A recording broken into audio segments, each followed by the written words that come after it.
السلام عليكم ورحمة الله تعالى وبركاته. مرحبا بكم في قناة شيوات سمية أم سندس ليلي الساقية الحمراء. نتمنى تكونوا في تمام الصحة والعافية. وصفة اليوم إن شاء الله غتكون عبارة عن مافنز أو مادلين أو كاب كيكس بالشكلاط بمقادير بسيطة جدا وطريقة سهلة وسريعة. توجدوهم لوليدات كاقتراح الكوتي ديال المدرسة، ولا تحضروهم في الطبيلة ديال الكوتي في العشية، كيعجبوهم بزاف وكيفرحوا إلا لقاو هكا شي حاجة مميزة. وكيف كتشوفوا الشكل ديالهم رائع جدا، يعني وصفة مضبوطة وناجحة إن شاء الله 100%. يكفي أنكم تتبعوا المراحل من الأول حتى الأخير. نبداو على بركة الله. بالنسبة للمقادير غادي نحتاجو أولا 2 ديال البيضات، من الأحسن يكونوا بدرجة حرارة الغرفة، كأس من السكر حبيبات ولا سنيدة، كأس من الماء، كأس معامرش من يعني كأس إلا ربع من الزيت. عندي هنا 3 الكؤوس مغربلين من الدقيق الأبيض، كيس من الفانيلا، 2 أكياس من فئة 8 غرام الواحد ديال الخميرة الكيماوية، وقبيصة ديال الملح. عندي ملعقة من الكاكاو المر العادي ديال العبار، وساشي ديال الكاكاو، ولا تقدروا تعوضوها بملعقة ديال الكاكاو الحلو. وهنا عندي لي بيبي شوكولا ولا حبيبات شكلاط اللي غادي نزين بهم الكاب كيكس ديالي. بسم الله. في اناء غادي نوضع هذوك 2 ديال البيضات اللي عندي. يستحسن الا كانوا في الثلاجه تكونوا خرجتوهم من قبل. من بعد تضيفوا واحد قبيصه ديال الملح هي اللي كنصحوا بها الذوق.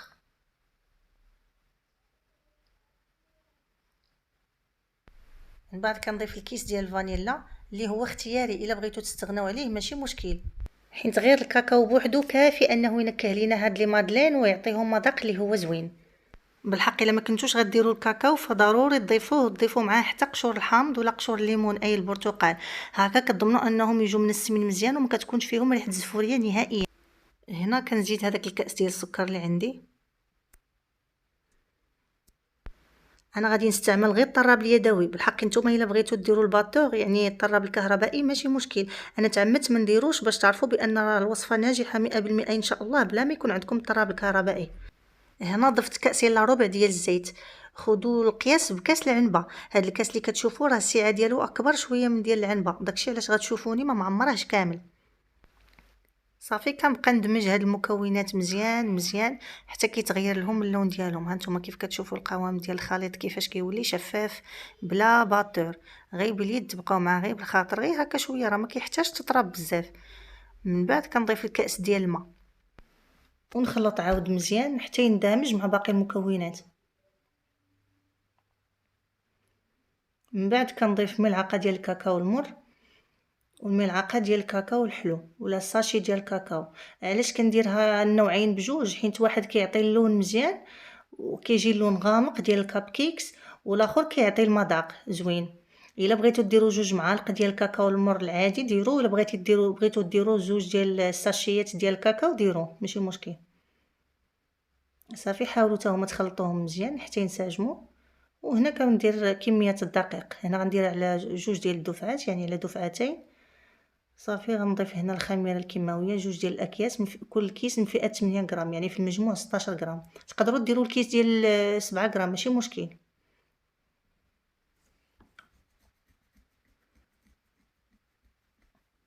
صافي كنحاول ندمج هاد كميه الدقيق اللي درت في الاول، ومن بعد كنولي نضيف الكميه المتبقيه وكنبقى نخلط مزيان حتى كيختفيو هذوك الحبيبات ديال الدقيق تماما وكينسجم الخليط كامل مع بعضه. كنحصلوا على قوام اللي تيكون ثقيل نوعا ما خصوش يكون خفيف بحال القوام ديال الكيك العادي. وهذا سر من اسرار نجاح الكاب كيك، لان فاش تيكون الخليط خفيف تينتفخوا معكم في الفرن، وفاش كتخرجوهم كيوليو يهبطوا يعني كيتفشوا. لذلك ضروري القوام ديال الخليط يكون ثقيل باش يتنفخوا مزيان داخل الفرن ويبقاو محافظين على الشكل ديالهم منين نخرجوهم. المهم هاد المقادير اللي عطيتكم في هاد الوصفه راهم مضبوطين، ديروهم بعينيكم مغمضين وغينجحوا معكم ان شاء الله. صافي هنا خديت سباتول كنحاول ننزل بها هذيك الكميه ديال الخليط اللي بقات لاصقه عندي في الفوي ولا في الطراب اليدوي. صافي وكنتاكد من ان كلشي العناصر اندمجوا مزيان، ما بقاوش عندي الحبيبات ديال الدقيق تما. وفي هذه المرحله تيكون الخليط عندي جاهز. كناخذ المول الخاص بالكاب كيك كنلبسو بالقوالب الورقيه وكنبدا نعمرهم عادي. الا خديتوا القوالب الورقيه اللي تتكون قاصحه ما تحتاجوش ديروا هذا المول، غير تتعمروهم وتستفوهم في طاوه عاديه وتدخلوهم الفرن مباشره. تقدروا تستعملوا حتى هادوك لي غامكان ديال الفلون اللي كيدخلوا الفرن اللي تيكونوا غارقين، حتى هما كيجي فيهم الكاب كيك زوين. غير دهنوهم مزيان بالزبده ولا زيت ورشوهم بالدقيق وعمروهم عادي، ديروا فيهم تقريبا الثلثين، خليو ديما واحد شويه فين يتنفخوا ويرتفعوا باش يجيكم زوينين. كنبقى مستمره حتى كنوزع هذا الخليط اللي عندي على المول كامل. هاد المقادير اللي درنا كيخرجوا 12 حبه بالضبط.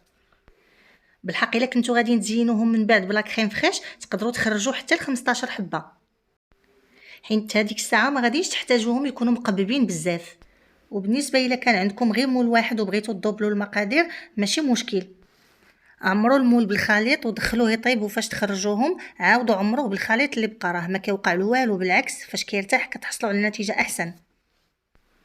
بالنسبه لطريقه الطهي ديال هاد الكاب كيك واللي حتى هي مهمه جدا، الا كنتو غادي ديروا الفرن ديال الغاز بحالي انا اليوم، غادي نشعلوا الفرن من الاعلى ومن الاسفل حتى كيسخن مزيان، عاد كتدخلوهم.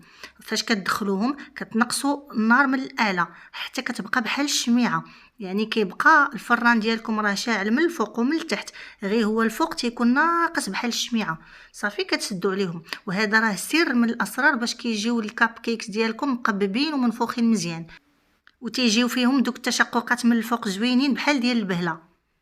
وبالنسبه للفرن الكهربائي كتشعلوه على 180 درجه من الاعلى ومن الاسفل حتى كيسخن، عاد كتدخلوا المول ديالكم في الرف اللي في الوسط هكا باش كيبقى الوجه ديال الكاب كيك ديالكم بعيد على النار وما كيتحرقش معاكم من برا ويبقى معجن من الداخل.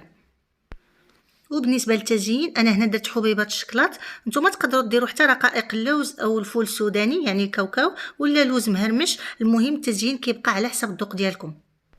وكيكون هذا هو الشكل ديال الكاب كيكس من بعد ما خرجتهم من الفرن. كيف ما كتشوفوا جاو رائعين ما شاء الله، منفوخين ومقببين ومشققين مزيان.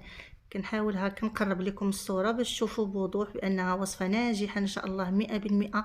غير جربوها وانا متاكده بانها غادي تعجبكم. غير ديروا المقادير مضبوطين وتبعوا نفس المراحل وغادي ينجحوا معكم ان شاء الله. وكيكون هذا هو الشكل النهائي ديال المافنز ديالنا. تبارك الله كلهم جاو مشققين ومقببين، وهذاك الكاكاو عطاهم واحد اللون اللي هو زوين، وحتى المذاق جا غزال ما شاء الله. واخا يعني مقادير اللي هما بساطين حصلنا على مادلين اللي زوين شكلا ومذاقا. وكالعاده الى عجباتكم وصفه اليوم بارطاجيوها مع احبابكم والاصدقاء ديالكم باش تعم الفائده. واذا كنتوا اول مره كتزوروا القناه مرحبا بكم، ضغطوا على زر الاشتراك وفعلوا الجرس باش توصلوا بكل جديد ان شاء الله.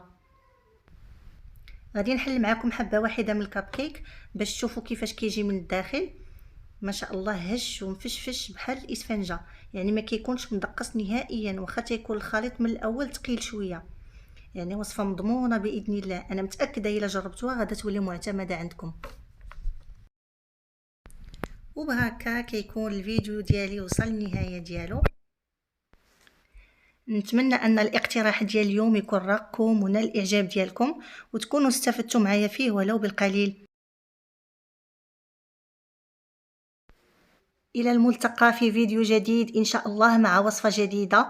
استودعكم الله الذي لا تضيع ودائعه، والسلام عليكم ورحمة الله تعالى وبركاته.